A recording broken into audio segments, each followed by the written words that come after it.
Who's got the most pressure in the NFL's NFC North? Which quarterback has the most pressure on them for this 2025 season? So I came back. You already cooking. You already rock and roll. All right. Been waiting for you. I know, right? I'll indulge. Honestly, yesterday I was driving home. I want to talk to Braylon about this. I want to talk to Braylon about that, so on and so forth. So fire away, yeah. This is a good one. It's interesting because everyone has a level of pressure. Love in Green Bay has a level of pressure. Minnesota, J.J. McCarthy, year one, essentially for him, he has a level of pressure to kind of, not implement what happened last year, but be somewhere in that ballpark because of how good that franchise was. And then Caleb Williams, year one, he's only a rookie, but a lot was made of how great and transcending he was going to be, and a lot was made in the moments that he had last year. Can't blame his coach this year, so that'd be interesting. The most pressure, though.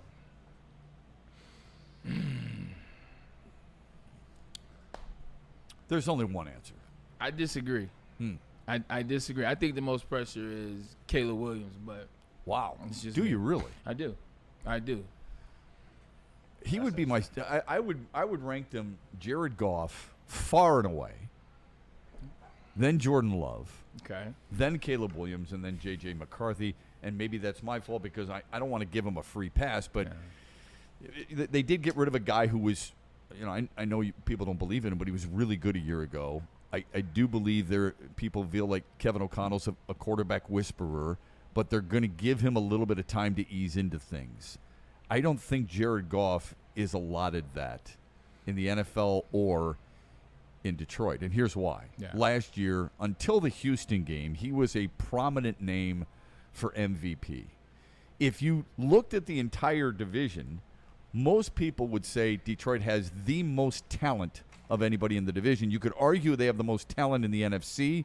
I know Philadelphia. And they have amongst the most talent in the National Football League. This is all about expectation. Yeah. He's got to perform, and they've got to go deep. And I don't even think it's the regular season. The pressure is amped up on all you guys, but especially for him when the postseason hits.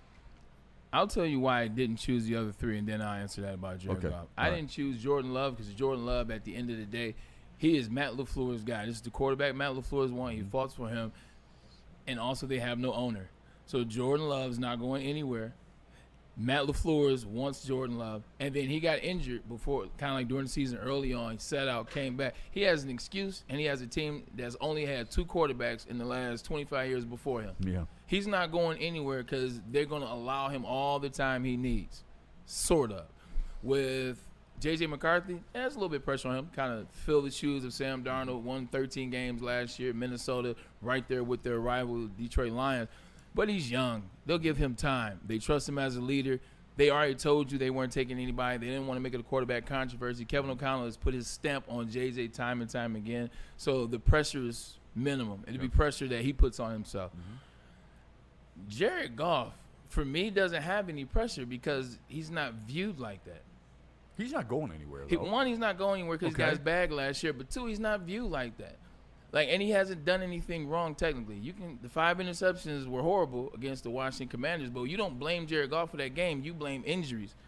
You blame injuries in that game. You blame potentially offensive coordinator for starting the wrong running back. You didn't blame Jared Goff. What can you do? Tell me the injuries, what you're referring to? The defensive side of the ball, in terms of Well, yeah, but they won without those guys. So how I know, but what I'm saying is Jared Goff, to make it make sense, Jared Goff isn't the guy that you're directly putting the pressure on to win the games for the Detroit Lions. He is a bipartisan of the success of the team, squad as a whole. Jared Goff's not the guy that you're going out there and Jared Goff's going to win or lose us the game. Oh, I disagree. I think he absolutely can win or lose you the game. I think he's proven that he can lose you the game, and I think he's proven he can win you the game too. Every guy is like that, I would assume, but especially him. You're not going anywhere if he doesn't perform. No one's going, come on, Hendon, let's go. Here we go, Kyle, let's go. It's not happening. This team is expected last year, even internally. It's not just you and I. It's not our group who expects them to win or get to the Super Bowl. They were expected a year ago. I think when we say pressure, and I could be wrong here because you felt it a hell of a lot more than I have. Mine's a red light on a TV. Yours is in front of thousands and thousands of people every single Sunday where you got to make every single catch, even if it's thrown behind you. But Jared Goff is directing an offense that was one of the best in football, the best in franchise history, and everybody expects this team to go deeper than it did a year ago. Not necessarily 15-2, but deeper than it did a year ago. But they expect it because of the sum of the parts. They don't expect it because of Jared Goff. When you're talking about expectations on a quarterback, you're talking about Matt Stafford, you're talking about Josh Allen, you're talking about Lamar Jackson, you're talking about Patrick Mahomes and Joe Burrow, quarterbacks that we'll get into later. But with what Jared Goff has been able to do here, the running backs in terms of totality of what they did last year, they were the most dynamic duo in the league. The wide receiver core, you saw what Amon-Ra and they were able to do. The offensive line was the second best in the league and has been so for the last 3 years. So play action pass was Jared Goff's best friend. 45% of a lot of the yards are on play action pass. They're not asking Jared Goff to go out there, hey, Jared, go win us this game. Hey, Jared Goff, go win us this game. It's not. And the pressure's never been on him. We didn't even believe that he was going to be still here 3-4 years ago. However, he proved it through the system, got his money, and here we are. I don't think there's pressure on. What happens if he has a bad year? Where are you going? Are you going to remove him? No. Well, but I don't look at pressure as, and again, this is why I love your insight. I don't look at pressure as if you don't win, you're replaced. I look at pressure as this team has got to win specifically this year, and you're a primary reason for it. If you don't deliver, I'm not saying they're going to be gone, but there's going to be open questions about him more and more if there aren't already. I just don't believe he's one of those. I think pressure only applies to certain quarterbacks in this league. So you said Joe Burrow. Why would he have so much pressure when he's got the best wide receiver tandem in football? Well, because the whole organization is built on Joe Burrow and what he can do. Joe Burrow goes in there, has an off night. That's the one thing Cincinnati doesn't do. Joe don't have off nights. Like everything you've seen from Joe Burrow, or Cool Joe as he's called, in his time in the NFL, he's been successful. Even when he tore his ACL that year, he was having a successful year. Right. He came back, he gets to the Super Bowl with the worst offensive line in NFL playoff history, in my opinion. He's fine, but it didn't start that way. Yeah. That's interesting because I love the perspective, the different perspective of pressure. I think we throw that word around an awful lot. But I do believe, you're changing my mind a little bit because Jared Goff, you're right. This team relies on so many other guys. Right. But I think that's why I viewed it as pressure on him because this team is so deep in its talent pool. The expectation to win in Minnesota, I don't think is as deep as it is in Detroit. I don't think it's as deep in Chicago as it is in Detroit. Perhaps it might be even in Green Bay to a certain extent because of the combo that you've brought up, and they're expecting more out of Jordan Love. But this team, if they don't win, if they don't get to the Super Bowl, it's a disappointment. I'm not sure that's how they feel in the other three markets in this division. Yeah, and you know what, Shep, just listening to the conversation, I've appreciated both perspectives. For me, I do believe that two of those quarterbacks at the top of the pressures is, filling the pressure is Jared Goff and Jordan Love.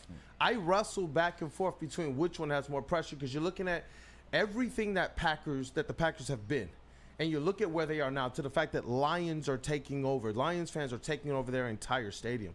I do believe that there's a lot of pressure on Jordan Love to figure this out, especially when you look at the beginning of last season when he got hurt and you saw another quarterback step into that system and have some success there. And so I do believe there's pressure for him to figure this thing out because right now they're getting punched in the face by the Lions. But for Jared Goff, I agree with Bray to a degree where you're not putting it in his hands and saying, go win us the game. But you guys are literally both right. The antithesis is you can't afford to have him lose you the game either. He can definitely have you in a position like we just saw against the Commanders where he can cost you. But you go back to playoffs before that, were his numbers astronomical? No.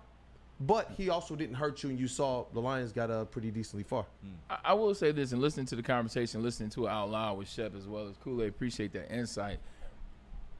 Maybe he hasn't been under pressure. And so maybe I can take a step back and say, looking at how the landscape has changed, looking at how the puzzle pieces have moved or they've changed, whatever you want to call them. Probably turning up now. 100%. Coordinators. You looking like offensive line, the rotation, people moving around. So now this year, maybe you're correct. And looking at it that way, the pressure is now on Jared Goff because there's not more just, I can just come to the game, I can show up, and we can just get this thing rocking and rolling and do what we do. This is Jared Goff. This year, he's going to have to be the focal point of leading this offense, not just on the field, if you will. Yeah, not that it's a ton, but 17 fourth quarter comebacks, that whatever team he was guiding, the Rams or the Lions in those fourth quarter comebacks, we're relying on him.